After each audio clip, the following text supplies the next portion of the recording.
안녕하세요. 길목에서 성경 토크 길목사 이길주입니다. 요즘 예배드리는 풍경이 많이 변했습니다. 코로나19로 인해서 우리가 함께 예배당에 모여서 예배하지 못하고 온라인을 통해서 예배하게 되는 경우가 많이 일어났습니다. 그래서 각 교회별로 어떻게 온라인을 통해서 예배해야 될지 걱정하는 교회도 있고, 또 이번 교회를 통해서 온라인 쪽에 컨텐츠를 만들면서 새로운 가능성을 발견한 교회도 있는 것 같습니다. 여러모로 이 코로나19 사태가 중요한 교회 변화의 기회가 되지 않을까, 또 변화의 시점이 되지 않을까라고 생각합니다. 이 코로나19가 가져온 중요한 우리에게 던져주는 의미 중에 하나는 우리가 예배하는 것에 대해서 어떻게 생각하고 있는지, 또 예배가 무엇인지 이 부분이라고 생각합니다. 우리가 교회 예배당에서만 예배했던 사람이었는데, 또 일주일에 한 번 정도 예배당에 찾아가는 것으로 우리의 정체성을 드러내는 기회였는데, 이제는 예배당에 가지 않게 되면서 가정에서도 예배를 드릴 수 있어야 되는, 그리고 내가 그냥 사회에서 있으면서도 그리스도인으로서 살아가야 되는 것에 대한 이런 의미성을 다시 한번 생각하는 기회가 되지 않았나 싶습니다. 여러모로 좋은 기회라고 생각합니다. 다만 아쉬운 것은 여러 교회 이번에 지금 설문을 조사하고 있습니다. 제가 대표로 맡고 있는 CSI 브릿지에서 이 온라인 예배를 드리고 나서 각 교회에서 온라인 예배를 어떻게 드렸는지, 그리고 실제적으로 이 예배를 드렸는지, 또 이후에 반응은 어떤지 그 내용들을 조사 중에 있는데, 많은 교회에서 이제 온라인 예배로 전향하면서 헌금이 줄었다라고 하는 실제적인 보고가 있습니다. 여러분, 이 부분 당연히 그럴 거라고 생각이 되죠. 같이 모이지 못하니까 헌금을 할 수 없겠죠. 그래서 아마 이 온라인 예배가 끝나고 오프라인으로 모이게 되면 그때 그동안 모아뒀던 헌금을 드리지 않을까라고도 생각이 되겠지만, 아마도 보통 평균으로는 이 보지 않으면, 또 직접 하지 않으면 기회를 잃게 되는 것도 사실이라서 헌금이 이 온라인 예배를 통해서 줄어들지 않을까 싶습니다. 예배당에 갈 때에는 어떤 교회는 예배 시간에 헌금 바구니를 돌리니까 더 많이 거치기도 하고, 또 예배당 입구에 헌금함이 있으니까 거기에 넣고 가는 그런 의미성도 있어서 조금 더 헌금이 많이 모이게 되는데, 온라인으로 하다 보니까 아무래도 잊어버리는 경우도 있고, 또 그 온라인 송금을 해야 되는데 이 부분이 어색하거나 못하시는 분들, 또 이런데 예배와 관련되어서 적절치 않다라고 생각하시는 분들까지 있어서 이 부분이 쉽지 않을 것 같습니다. 여러분, 그러나 온라인 예배로 드려도 헌금하는 것을 잊지 않으시면 좋겠습니다. 이 사회에서는 헌금 문제로 교회를 많이 욕하고 있지만, 사실 이 헌금은 교회 공동체에서 중요하게 사용되는 부분입니다. 우리의 꿈나무, 우리 청소년부, 우리 소년부, 유년부, 유치부, 이렇게 아동들, 우리 헌금을 통해서 교육부서가 유지가 되고 이 친구들에게 성경 교육이 이루어지고 있는 겁니다. 또 우리가 같이 모여서 예배할 수 있는 큰 기쁨을 누리는 것도 예배당을 유지하고 있어서 가능한 거죠. 그래서 이 부분, 우리 사사기 보면 먹을 것이 없어서 이 집 저 집 떠돌아다니면서 또 자신에게 맡겨진 사명을 잘 감당하지 않고 이 어떻게 벌어먹고 살아야 되나 하면서 말씀 연구와 전승에는 소홀히 하고 있는 모습을 보게 되는데, 이런 부분에 있어서 오늘 당장 한국교회에 부작용이 드러나지 않을까 싶습니다. 물론 신학적으로만 한다면 우리가 누구나 제사장적 기능을 가진 자로서 또 사회에 나가서 하나님의 선한 사역을 하면서, 또 누구는 사도 바울처럼 이중직을 하면서도 잘 할 수 있을 것이라고 생각이 됩니다. 하지만 누구나 다 그렇게 할 수 있는 것은 아니고, 교회 공동체가 온전히 유지되기 위해서는 누군가는 이 부분을 맡아서 관리를 해야 되고, 또 우리가 그동안 가지고 유지하고 있었던 교회 건물을 꾸준히 사용하기 위해서는 이 부분이 반드시 필요합니다. 그래서 여러분, 헌금 내는 것은 공동체, 교회 공동체가 우리가 맡겨진 사명을 감당하기 위해서 꼭 필요한 부분입니다. 어느 한 사람의 배로 들어가거나 교회 공동체가 엉뚱한 목적으로 쓰고 있다라고 한다면 그 부분은 당연히 이걸 걸러내고 변화를 시켜야 되겠지만, 그렇지 않고 교회 공동체가 선한 목적으로 사용을 하고 있다면 여러분이 온라인 예배를 통해서도 이 부분을 소홀히 하지 않으면 좋겠습니다. 여러분, 오늘 우리 함께 볼 말씀은 사도행전 5장 아나니아와 삽비라 사건 이후의 말씀입니다. 이 아나니아와 삽비라 사건이 중간에 들어갔던 것은 교회 공동체 가운데 성령 하나님의 역사가 얼마나 놀라운지 이 부분일 거라고 생각을 합니다. 그래서 사람은 속일 수 있었는데 성령 하나님은 속이지 못하는, 그래서 이 교회 공동체에 성령이 역사하시는 교회가 얼마나 놀라운지, 또 그들이 어떻게 살아가야 하는지를 깨달았을 것이라고 생각합니다. 이 성령 하나님이 함께 하시는 교회 공동체를 통해서 정말 놀라운 일이 많이 일어났습니다. 그래서 사도들의 손을 통해서 표적과 기사가 일어났죠. 많은 사람들의 병이 고쳐지는 사건이 일어났습니다. 그러니 그 당시 공동체에서 얼마나 교회를 굉장히 신비하게 생각했을까, 또 두려워하게 됐을까, 또 그곳에 얼마나 가보고 싶었을까. 아마 병 고침받고 싶어하는 사람은 다 찾아왔을 겁니다. 그래서 사도들이 지나가는 길목에 서서 정말 사도들의 옷이라도 잡으면 낫지 않을까, 그림자라도 덮이면 낫지 않을까, 이렇게 생각하고 교회를 찾는 많은 사람들이 있었을 것입니다. 그런데 이런 사도들의 행위가 정말 거슬리는 한 세력이 있었는데, 그 바로 예수 그리스도를 죽음으로 몰아넣었던 지배 세력이었죠. 이 사두개파, 제사장 세력들로 구성된 사두개파에서 가장 아마 두려워했을 것 같습니다. 왜냐하면 제자들이 지금 전하고 있는 것은 예수 그리스도거든요. 예수 그리스도께서 부활하셨습니다. 예수 그리스도를 믿으시고 생명을 얻으십시오. 이런 메시지를 전하는데, 이게 확장되다 보면 결국 예수 그리스도가 소중하다라고 하는 걸 알게 될 거 아닙니까? 그리고 의인을 이들이 죽였구나. 그런데 누가 죽인 겁니까? 죽인 세력들에게 표적으로 되겠죠. 그러다 보니까 이 일에 제일 민감하게 귀 기울이고 있는 세력은 이들이었던 거죠. 그래서 사도들이 이 복음을 전하고 많은 사람들에게 영향력을 끼치자 이 공의회, 이 구성원들 되는 이 사람들이 이 사도들을 옥으로 잡아왔습니다.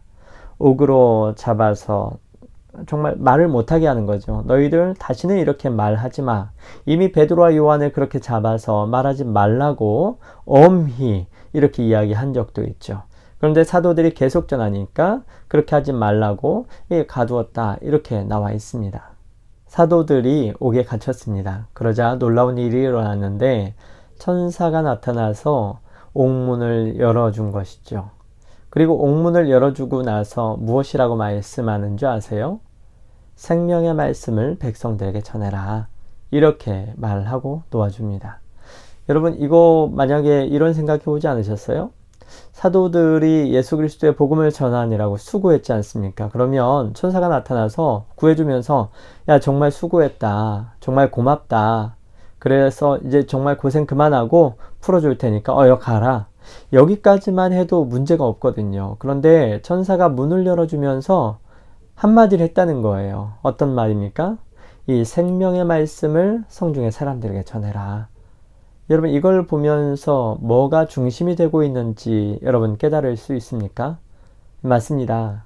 이 복음을 증거하는 삶이 하나님께서 우리에게 원하시는 삶이구나.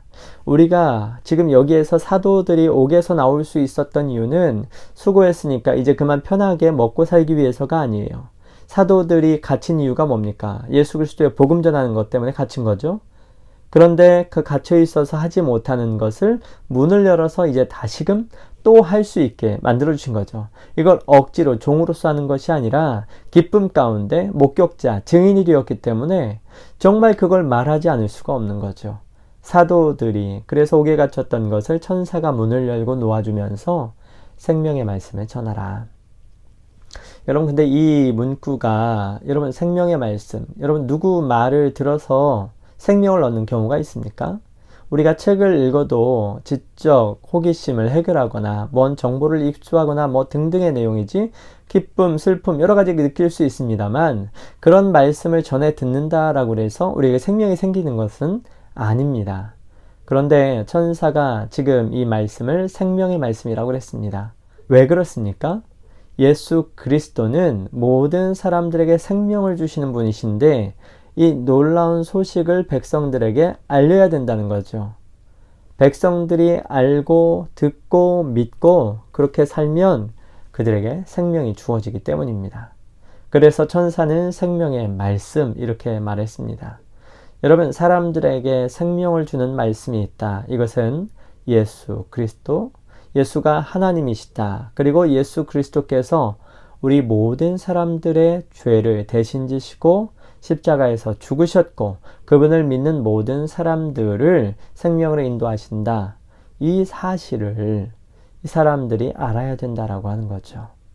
사람들은 어떻게 하면 살 수 있죠? 보통 먹어야 삽니다. 그러나 먹는 것으로만은 우리의 영생이 확보되지는 않습니다. 여러분, 우리 출애굽할 때에 광야 가운데에서 먹을 것이 없어서 죽을 뻔했죠? 그때 하나님께서는 만나를 내려주셨습니다. 그런데 만나를 먹고 나서 하늘에서 내린 양식이었는데 기적의 양식이었죠. 하나님이 주신 은총의 선물이었습니다. 그런데 그걸 먹고도 그들에게는 영생이 주어지지 않았습니다. 만나를 먹고도 사람들은 다 죽었습니다. 그런데 그 만나보다 더 놀라운 선물이 있는데 바로 예수 그리스도라고 하는 것이죠. 그래서 예수 그리스도로 먹고 사는 자에게는 생명이 주어집니다. 생명의 말씀. 그래서 예수 그리스도를 믿고 살아가는 것, 이것이 우리에게 필요하고 또한 이것을 이것 사실을 모르는 사람들에게 전파해야 되는 것이죠. 그래서 우리의 삶 가운데에서도 이 생명의 말씀을 증거하는 것이 필요합니다. 여러분, 전도에 대해서는 어렵게 생각할 필요가 없습니다. 그냥 우리가 지금 알고 있는 이 부분에 대해서 증거하면 되는 것이죠. 여러분, 재밌는 영화 보면은 알려주고 싶죠. 또 여러분만 알게 된 소식을 사람들한테 알려주고 싶지 않습니까? 최근에는 마스크 관련되어서 소식을 많은 사람들이 전하고 있더라고요. 그런 것처럼 나만 알고 있으면 안 되는 좋은 소식들. 그런데 예수 그리스도께서 모든 믿는 자에게 생명을 주신다라고 하는 이 사실은 사람들이 모르고 있는 거예요. 예수 그리스도를 무슨 신천지 이단 종파처럼 알고 있는 사람들이나 아니면 한 번도 만나지 못한 사람들에게는 그냥 알려주면 되는 거예요.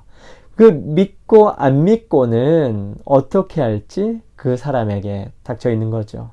우리에게 여기서 한 가지 더 요구되는 것은 그 사람을 끝까지 구원하고자 하는 사랑의 마음이고, 그러나 일단 기본적으로 우리에게 필요한 것은 이 생명되는 소식을 증거하는 것이죠.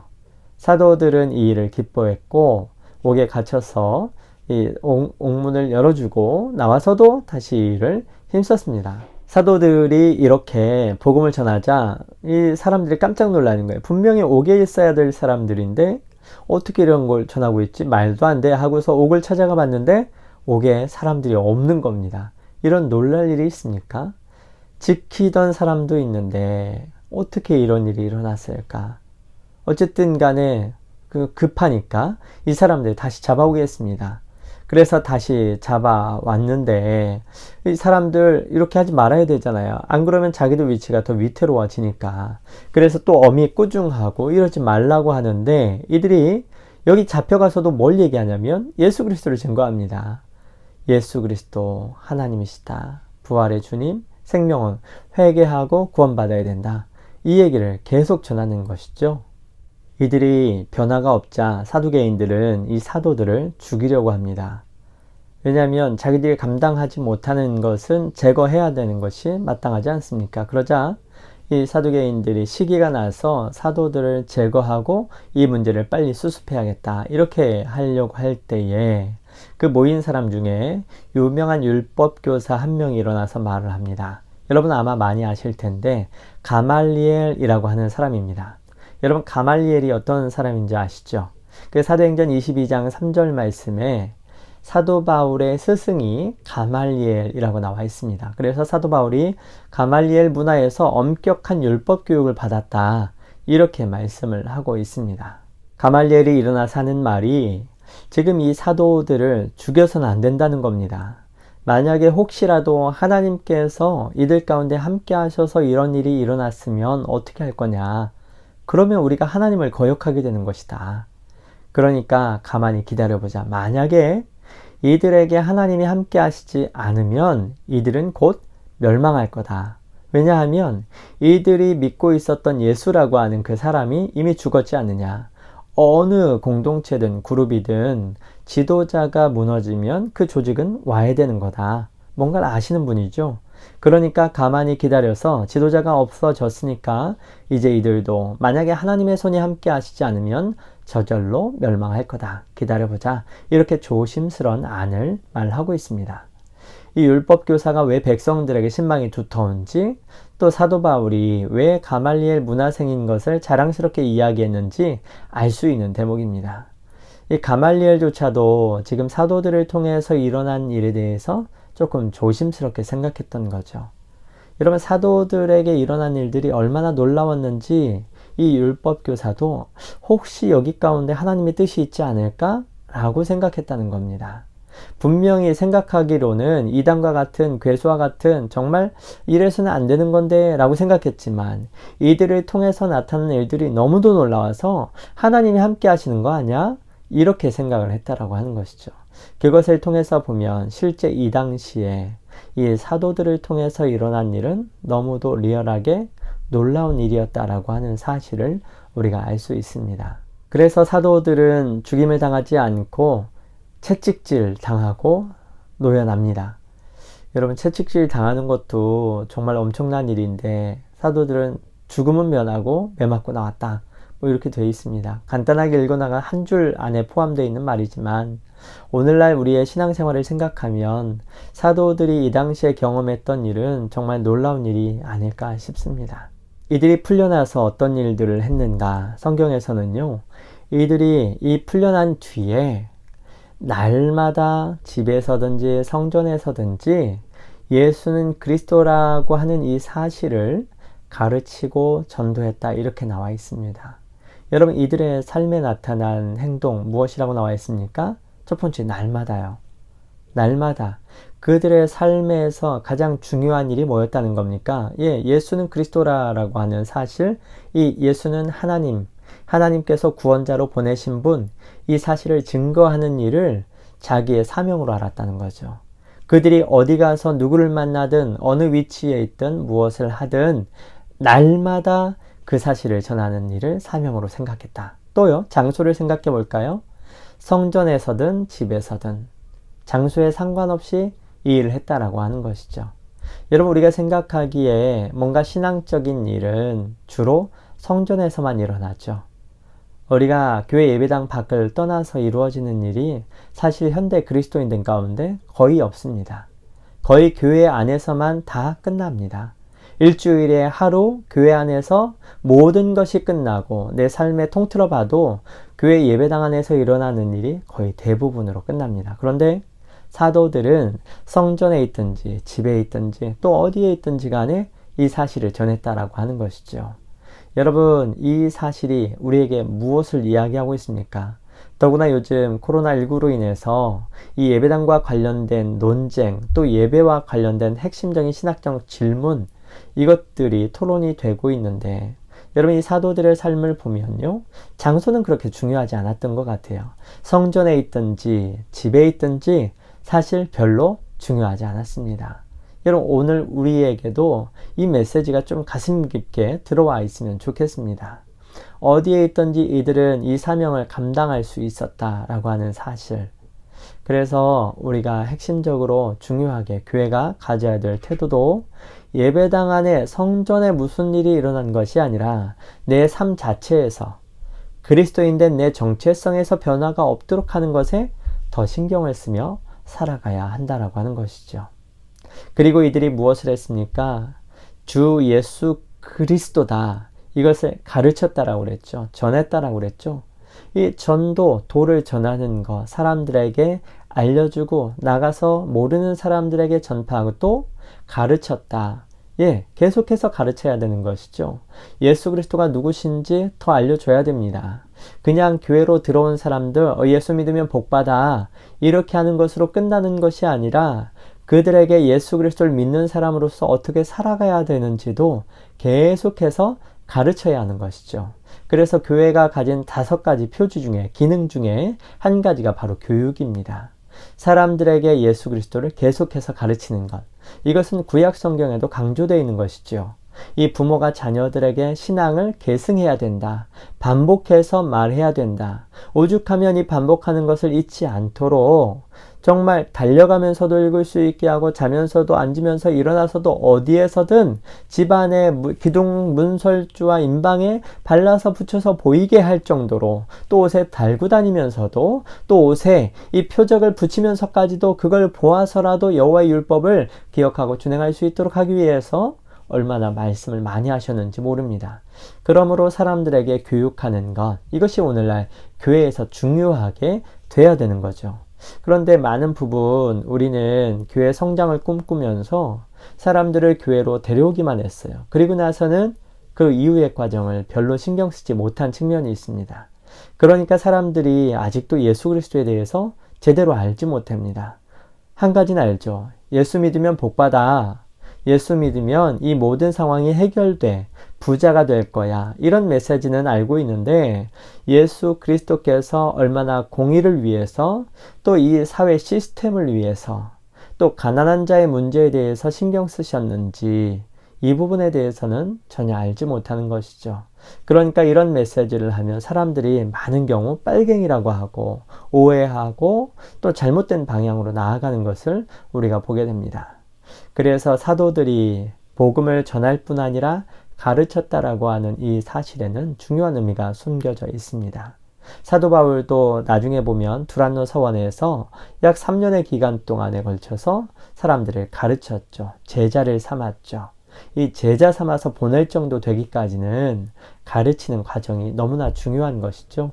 그래서 교회가 해야 되는 일, 사람들을 예배당에 데려올 뿐만이 아니라 이 예배당에 와서 정말 예수 그리스도에 대해서 호기심을 가지고 있는 이 사람들에게 온전한 그리스도인으로서 살아갈 수 있도록 가르치는 일, 이것을 중요하게 해야 됩니다. 아마도 오늘날 이 온라인 예배를 드리게 되면서 나타나는 문제는 이 가르침이 부족해서 오해하는 경우, 또 사람을 정죄하는 경우가 많지 않을까 싶습니다. 예수 그리스도께서 우리에게 가르쳐 주신 바를 우리도 사람들에게 전하는 일이 많이 필요할 것 같습니다.